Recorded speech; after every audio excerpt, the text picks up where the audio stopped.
Hello folks, this is Mahesh again, this time bringing you a special educational episode on how to photograph fireworks using the black card technique. Hopefully you can put this to good use for the upcoming new year. As always, Reza is behind the camera. There are many ways to photograph fireworks, and the black card technique is one that was quite popular in the film days when you wanted to capture several bursts on a single exposure. Yes, you can use Photoshop to simulate the effect, but I thought it would be nice to show you how we can apply an old school technique to modern fireworks photography. When you get on location, compose your shot and determine the proper exposure for the scene. I recommend initially shooting in aperture priority mode, as you see over here, the A. Decide on a reasonable aperture value such as f8 at ISO 100 and see what the camera determines the shutter speed should be. For example, in our case, the ISO is set to 100, the aperture is set to f8, and the camera has determined the shutter speed should be 10 seconds to get the proper exposure for the scene.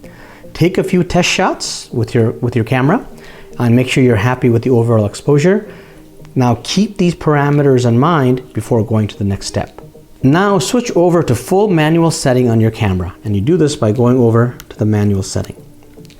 Dial in the ISO and aperture values we determined on the prior test shooting. So in our case it was f8 and ISO 100.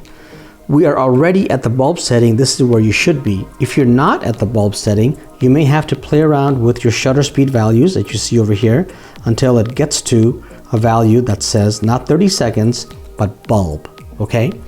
Bulb mode allows you to control exactly how long the shutter stays open.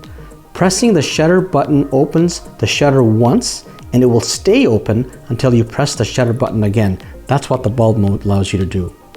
When the fireworks begin, press the shutter button immediately, and then place the black card in front of the lens. At this point, no light is hitting the sensor. When you see an interesting burst, let the card down and expose the sensor. Then place the black card back in front of the lens. Typically, this will expose the sensor for about 2 seconds. Keep repeating the process like this, removing and replacing the black card until the predetermined exposure time you established during the test shooting is reached. In my case, the predetermined time was 10 seconds. So I'll be able to drop the black card 5 times, assuming that with each drop, the card exposes the sensor for about 2 seconds. That is, 5 times 2 seconds equals 10 seconds, the optimal exposure time for the scene.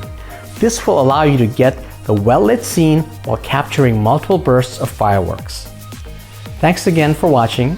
Enjoy the holidays and let us know how successful you were at photographing fireworks using this technique. As always, please remember to like our video and subscribe to our channel. Happy New Year!